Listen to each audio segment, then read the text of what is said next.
pour cette demi-heure d'information et de décryptage à suivre également en vidéo et en direct sur la page YouTube de Radio J. À la une en ce mardi 4 février, le rapprochement spectaculaire entre Israël et le Soudan. Benyamin Netanyahou a rencontré hier en Ouganda le chef du Conseil souverain du Soudan. Les deux États historiquement adversaires s'avancent vers la normalisation. On en parle juste après les titres. Également au sommaire, l'ouverture officielle de la campagne pour les élections israéliennes. On verra quelle est la stratégie du Likoud alors que Benyamin Netanyahou multiplie les coups diplomatiques ces derniers jours. On fera également le point sur la progression du coronavirus dans le monde, sur l'ouverture du procès lié à l'escroquerie au faux Le Drian. Et puis, en dernière partie, zoom sur l'économie israélienne avec la chronique Israël Business. Radio J. Pendant longtemps, l'hostilité du Soudan à l'égard d'Israël pouvait se résumer à la fameuse résolution de Khartoum. C'est en effet dans la capitale soudanaise que les dirigeants de 9 États arabes s'accordaient en septembre 1967 autour d'un fameux triple non. Non à la paix avec Israël, non à la reconnaissance d'Israël, non à la négociation avec Israël. 52 ans plus tard, c'est donc un coup de théâtre spectaculaire qui s'est produit hier, ou qui s'est peut-être produit hier en Ouganda. Benyamin Netanyahou et le chef du Conseil souverain du Soudan, Abdel Fattah al-Burhan, ont participé hier à une réunion de 2 heures. Les deux États pourraient désormais bientôt normaliser leurs relations. Un renversement considérable pour cet État africain jusque-là proche de l'Iran et par lequel ont transité dans le passé des armes à destination des groupes terroristes dans la bande de Gaza. Le dirigeant soudanais s'est dit, je cite, être impatient de moderniser son pays en le sortant de l'isolement et de le faire apparaître sur la carte du monde. Une modernisation qui passe donc par un rapprochement avec Jérusalem. Ces dernières semaines, des avancées considérables s'étaient produites entre le Soudan et les États-Unis qui ont inscrit Khartoum sur la liste des États soutenant le terrorisme. Et ce rapprochement annoncé avec Israël permet aux Soudanais de marquer un point dans leur stratégie de sortie d'isolement, en particulier vis-à-vis des Américains. Preuve en est l'invitation faite hier à Abdel Fattah al-Burhan par Mike Pompeo, le secrétaire d'État américain, a invité le dirigeant soudanais à Washington et l'a remercié de son action à l'égard d'Israël. Ce matin, al-Burhan a briefé l'organe soudanais chargé de la transition politique sur son entrevue avec Benyamin Netanyahou. Et selon l'agence Reuters, les choses pourraient néanmoins prendre un peu plus de temps que ne l'annoncent les Israéliens. Le porte-parole du gouvernement installé suite à un compromis entre militaires et politiciens civils après la destitution d'Omar al-Bashir l'été dernier, a appelé al-Burhan à des clarifications, en tout cas affaire à suivre. Ce rapprochement avec le Soudan apparaît de toute évidence comme une réussite diplomatique d'Israël sur un continent sur lequel il entend renforcer sa présence. L'année dernière, des relations avaient déjà été établies avec le Tchad. Et hier, le président ougandais a également annoncé l'ouverture prochaine d'une ambassade à Jérusalem et d'une représentation israélienne à Kampala. Le sujet occupe évidemment la une des médias israéliens aujourd'hui, qui se pose la question suivante. Ce coup permettra-t-il à Benyamin Netanyahou de convaincre son électorat de se mobiliser en masse alors que la campagne pour les élections du 2 mars vient de s'ouvrir officiellement? Élément de réponse avec Daniel Haïk, une revue de presse en partenariat avec Studio Kaïda. Amnon Lord, dans le Israël Hayom, explique à quel point le rapprochement entre Israël et le Soudan est important. Il indique que cela prouve qu'en dépit des efforts entrepris par les Palestiniens pour contrer cette démarche, eh bien de plus en plus de pays arabes et arabo-musulmans aspirent à une proximité avec l'État d'Israël. Et on peut dire que l'ensemble des quotidiens israéliens expliquent pourquoi. Eh bien, cette rencontre est importante en mentionnant le fait que donc le Soudan veut se rapprocher des États-Unis et veut se voir rayé de la liste des pays soutenant le terrorisme international. Benyamin Netanyahou va se plonger dès ce soir après donc sa visite en Ouganda dans la campagne électorale avec l'ouverture officielle de cette campagne au Likoud. Et le Israël Hayom nous explique en première page ce matin que l'objectif du Premier ministre et de son parti sera d'essayer d'obtenir les 200 000 voix qui leur a manqué lors des précédentes élections pour parvenir à former une coalition majoritaire. Où le Likoud va-t-il retrouver ses voix? Eh bien, selon le quotidien israélien, en mobilisant des dizaines de milliers d'Israéliens de droite qui ne sont pas allés voter en septembre dernier, en allant au devant, par exemple, de différentes communautés, comme la communauté francophone d'Israël, mais aussi la communauté éthiopienne, et également en se rendant dans le sud du pays, dans les villes de développement, et même dans le secteur arabe israélien, où l'on espère au Likoud glaner quelques voix. Au Likoud, Likoud, on a l'intention de multiplier les meetings électoraux au cours des prochaines semaines en présence du Premier ministre, et ce donc un peu sur le modèle des primaires du Likoud qui avait permis de réveiller l'électorat de droite. Le Yediot Aharonot nous indique qu'à droite, eh bien, nous allons assister à 2 campagnes. La première contre le plan de paix de Donald Trump. Il s'agit de la droite à droite du Likoud. La première donc contre le plan de paix de Donald Trump, et c'est celle que lancent les responsables des localités juives de Judée et de Samarie afin de faire pression sur le gouvernement Netanyahou pour qu'il instaure cette souveraineté israélienne sur leur localité avant les élections. La seconde, eh bien, c'est celle de Otzma Yehudit, la force juive de Itamar Ben-Gvir, qui accuse le Likoud de vouloir diviser, ni plus ni moins, Jérusalem. Le chef de la diplomatie européenne dénonce le plan de paix américain. Pour Joseph Borrell, le deal du siècle rompt les paramètres internationaux unanimement acceptés. Des avancées vers l'annexion ne pourront pas rester sans réponse, menace Borrell ce midi dans un communiqué. Et toujours dans ce dossier, le quotidien Haaretz revient aujourd'hui sur l'un des éléments les plus controversés du plan Trump, l'éventualité de transférer la souveraineté sur 14 villes arabes israéliennes au futur État palestinien annoncé dans le plan américain. Selon le média de gauche citant des sources israéliennes et américaines, c'est Benjamin Netanyahou en personne qui aurait soulevé ce point devant le conseiller du président américain, Jared Kushner, dès 2017. Une proposition qui a été unanimement rejetée ces derniers jours par les citoyens arabes israéliens de la région dite du Triangle. Une page défense maintenant. Tsahal a déjoué une tentative de contrebande d'armes du Hamas. C'est ce qu'a révélé ce matin l'armée israélienne. L'opération palestinienne aurait eu lieu il y a 3 mois et les armes devaient rejoindre la bande de Gaza via le Sinaï égyptien. Le navire a été repéré puis arraisonné par les forces de l'unité spéciale de contrôle de la marine israélienne. 2 terroristes palestiniens ont été arrêtés. Ce type d'opération contribue à empêcher l'armement du Hamas dans la bande de Gaza et à affaiblir les capacités navales du groupe terroriste, a déclaré le porte-parole de Tsahal. Il est 14h passé de 8 minutes. On marque une pause et on se retrouve dans un instant pour la suite du journal. Et on se retrouve, Philippe, pour la deuxième partie du journal. Zoom maintenant sur le coronavirus qui suscite l'inquiétude, voire la panique dans la communauté internationale. Israël multiplie les précautions sanitaires pour éviter ou en tout cas retarder le plus longtemps possible l'entrée du coronavirus sur son territoire, mais son économie pourrait ressentir rapidement l'impact de l'épidémie. Correspondance à Jérusalem de Pascal Zonshine. Si la contagion du coronavirus n'a pas atteint Israël, l'économie du pays, en revanche, est déjà touchée par ses effets. C'est que la Chine est devenue un partenaire économique majeur d'Israël. Comme le reste de l'économie mondiale, l'économie israélienne est devenue dépendante de la production chinoise, dont c'est le 2e marché d'importation. L'an dernier, Israël a importé de Chine pour 23 milliards 800 millions de shekels, soit environ 7 milliards de dollars, ce qui représente, entre autres, 300 000 conteneurs livrés dans les ports israéliens. Les exportations vers la Chine ont de leur côté littéralement explosé. En 10 ans, elles ont augmenté de plus de 400%.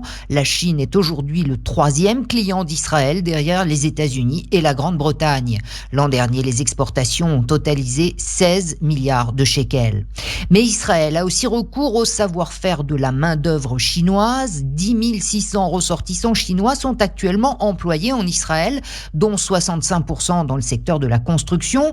Sauf que le chiffre n'est pas tout à fait exact. 1 millier de ces ouvriers qui étaient repartis fêter en famille le Nouvel An chinois ne peuvent plus revenir depuis qu'Israël a fermé ses frontières aux ressortissants étrangers ayant séjourné en Chine 2 semaines avant leur arrivée. Au cours du week-end, près d'une 40aine d'ouvriers chinois qui rentraient en Israël après leur congé ont d'ailleurs été refoulés à leur arrivée à l'aéroport, tandis que 1700 autres qui attendaient d'être relayés se sont vus prolonger leur permis de séjour qui allait expirer. Ce sont beaucoup de ressortissants chinois qui travaillent notamment sur le chantier du tramway de Tel Aviv, qui risque donc de subir un retard supplémentaire. Tous les vols directs, commerciaux, mais aussi de fret entre la Chine et Israël ont été suspendus depuis la semaine dernière, ce qui impacte le tourisme, les déplacements d'affaires, mais aussi les importations, même si la majorité du trafic de marchandises s'effectue par bateau. Le commerce en ligne, dont les Israéliens sont de plus en plus friands, commence à donner des signes de perturbation car il est acheminé par avion. La livraison des produits commandés sur AliExpress, eBay ou Amazon qui viennent quasi exclusivement de Chine prend du retard. Pour avoir une idée de ce que cela représente, il suffit de savoir qu'en 2019, les Israéliens ont commandé 68 millions de colis en provenance de Chine, ce qui correspond à environ 16 000 tonnes de marchandises qui devront désormais être envoyées par bateau, entraînant des retards cumulés de plusieurs mois. Comme dans d'autres pays dans le monde, Israël pourrait rapidement connaître une pénurie de produits électroniques tels que tablettes, ordinateurs, téléviseurs et smartphones. Le phénomène inédit dans son ampleur confirme en tout cas la mondialisation de l'économie israélienne. Bonjour Gabriel Attal. Bonjour Steve. En France, à propos de ce dossier, toutes les personnes rapatriées dimanche de Wuhan vont bien et des centaines de tests effectués sont négatifs, a déclaré le directeur général de la Santé. Après 2 vols en avion, tous les Français qui en avaient fait la demande ont été rapatriés de Chine. Dans l'Hexagone, aucun nouveau cas n'a été diagnostiqué. Il y a toujours 6 patients atteints, dont un seul, un Chinois de 80 ans qui est toujours en réanimation à Paris. Un Belge qui était à bord du 2e avion arrivé en France dimanche a été testé positif au coronavirus. L'Organisation mondiale de la santé a estimé que l'épidémie actuelle ne constituait pas encore une pandémie et le bilan du nouveau coronavirus s'élève à présent à 427 morts et plus de 20 000 cas confirmés de contamination. Une alerte sur les tomates maintenant, Gabriel. Selon l'ANSES, l'agence de sécurité sanitaire, le légume-fruit est actuellement menacé par un virus qui pourrait toucher la production française. Ce virus inquiète les producteurs pour plusieurs raisons. Il affecte les tomates et les poivrons de manière très visible. Des mosaïques apparaissent sur les feuilles qui rétrécissent. Des taches jaunes peuvent apparaître sur les fruits. Deuxième raison, le virus se transmet d'un plant à l'autre extrêmement facilement et il peut également subsister pendant des mois dans les sols et les vêtements. Vigilance donc sur les tomates. Une affaire judiciaire rocambolesque maintenant. Le procès dit des faux Le Drian s'ouvre aujourd'hui devant le tribunal correctionnel de Paris. 7 hommes sont jugés pour avoir escroqué plusieurs dizaines de millions d'euros en se faisant passer pour celui qui était alors ministre de la Défense auprès de riches personnalités entre 2015 et 2016. Allô, ici Jean-Yves Le Drian. Les inventeurs de ce que l'on appelle la fraude aux ministres demandent à leurs interlocuteurs, personnalités, entreprises, ONG d'aider la France à payer des rançons pour libérer des otages ou financer la lutte contre le terrorisme. Ils vont jusqu'à utiliser un masque en silicone à l'effigie du ministre pour tromper leurs victimes. Contactés par liaison vidéo, ils encourent jusqu'à 10 ans de prison et 1 million d'euros d'amende. Jean-Yves Le Drian qui est désormais ministre des Affaires étrangères. Le Sénat se prononce aujourd'hui sur le projet de loi bioéthique, un texte largement modifié par rapport à la version votée à l'Assemblée nationale, Gabriel. Les sénateurs ont retenu l'ouverture de la procréation médicalement assistée aux femmes seules et aux couples de femmes, mais les sénateurs ont réservé son remboursement par la sécurité sociale au seul recours motivé par des critères médicaux. Le texte sera examiné en 2e lecture à l'Assemblée nationale et au Sénat. Ce sont au final les députés qui auront le dernier mot. Un nouvel acte antisémite à Paris. Un homme de confession juive a été agressé dans le métro parisien ce week-end, selon le Bureau national de vigilance contre l'antisémitisme. La victime âgée de 25 ans qui portait une kippa a affirmé avoir été prise à partie par une bande de 4 personnes d'origine nord-africaine de 30 à 40 ans. Ces jeunes ont tenté de lui voler son téléphone et ses cigarettes à la station Jaurès. « Vous les juifs, vous avez de l'argent, tu peux m'en acheter des cigarettes », a déclaré un des agresseurs après avoir plaqué la victime contre le mur de la station et lui avoir pris sa kippa. Heureusement, des passagers du métro sont intervenus et l'ont délivré des mains de l'agresseur, selon le Bureau national de vigilance contre l'antisémitisme. Une haine anti-juive, Gabriel, qui se répand également aux États-Unis. Une croix gammée et une moustache d'Hitler ont été taguées la semaine dernière sur la porte de la chambre d'un étudiant juif de l'université de George Washington. Je suis fier d'être juif. Je sais que ce n'est pas une coïncidence. C'est une autre tentative pour m'empêcher d'exprimer publiquement mes opinions. Une autre tentative pour m'intimider et me faire taire, a écrit l'étudiant visé Zev Siegfeld sur les réseaux sociaux. L'association des étudiants de l'université a condamné l'incident et a appelé la direction à prendre des mesures. On reste aux États-Unis où les démocrates sont toujours dans l'expectative après le premier vote des primaires du parti. C'est l'État de l'Iowa qui avait rendez-vous avec les urnes hier et où l'on parle de caucus plutôt que de primaires, mais des problèmes techniques empêchent toujours la publication officielle des résultats. Cela n'empêche pas néanmoins Bernie Sanders de revendiquer la victoire. Le sénateur situé à la gauche de la gauche du parti affirme être en tête avec un peu plus de 28% des intentions de vote devant Pete Buttigieg, l'ancien vice-président et favori des sondages Joe Biden, arriverait lui qu'en 4e position. Il ne s'agit néanmoins que d'estimation à partir du dépouillage de seulement 40% des bulletins de vote. Tous les candidats se préparent en tout cas au Super Tuesday du 3 mars prochain où une quinzaine d'États voteront. Une échéance à laquelle se prépare notamment l'ancien maire de New York, Michael Bloomberg, qui n'a pas participé hier au caucus dans l'Iowa, mais qui commence à émerger dans les sondages grâce à un budget électoral conséquent. Gabriel, on termine avec une affaire judiciaire hors norme. Le parquet de Paris a ouvert aujourd'hui une enquête préliminaire pour viol et agression sexuelle sur mineurs après les révélations de l'ancienne patineuse Sarah Abitbol. Oui, Steve, dans le livre Un si long silence, la femme de 44 ans accuse son entraîneur Gilles Bélier de l'avoir agressée sexuellement entre 1990 et 1992.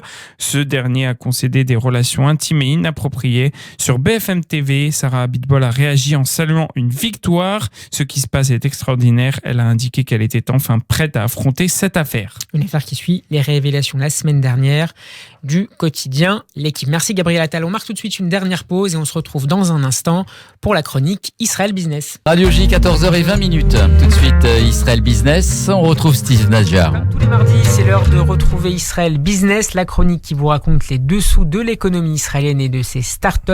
Bonjour Eric Lewin. Bonjour mon cher Steve. On démarre Eric avec le secteur des télécoms. Ça bouge en Israël et c'est un certain Patrick Drahi qui est à la manœuvre. Oui, tout à fait. Alors vous savez, c'est un secteur qui est très très concurrentiel. Israël, depuis 2012, depuis la réforme, je vais vous dire, il y a 6 opérateurs en Israël, dont 5 qui ont un réseau mobile. C'est énorme pour un pays de 9 millions d'habitants, alors que la France n'a que 4 opérateurs pour 7 fois plus de citoyens.